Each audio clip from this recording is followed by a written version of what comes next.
ఆయన నీతో నేను ఆత్మీయ ప్రేమ సాగాలి ప్రభు అని అడిగిన వాళ్ళని దేవుడు ఏం చేస్తాడంట? విడిచిపెట్టలేదు. మన ఆత్మీయ ప్రేమ దెబ్బతినిస్తున్నా సరే, శరీరం అంతా మనం నలిగిపోయినా సరే, ఏ అవమానం జరిగినా సరే, నువ్వే నా దిక్కయ్యా. ఇప్పుడు కుమారుడు అడిగితే తండ్రి సమాధానం చెప్తాడు. ఇప్పుడు రాజు అండి మన తండ్రి పేరు చెప్పుకుని మనం భక్తుడు వేరు, తండ్రితో పాటు ఉండి తండ్రి దగ్గర ఉన్న విద్యలన్నీ విద్య రాజకుమారులు ఎలాగ ఇవ్వరండి? అప్పుడు అన్ని విద్యలో ఆరితేత తప్ప ఆ సింహాసనం ఇచ్చేవాడు కాదు.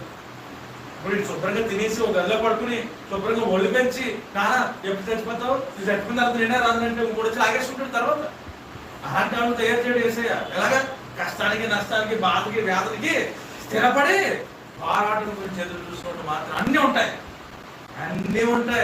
కానీ ఆ పోరాటంలో నిలబడ్డవాడు మాత్రమే ఆయన సంవత్సరం దేవునికి స్తోత్రం. దేవునికి స్తోత్రం. పరిశుద్ధ ఆత్మ తండ్రి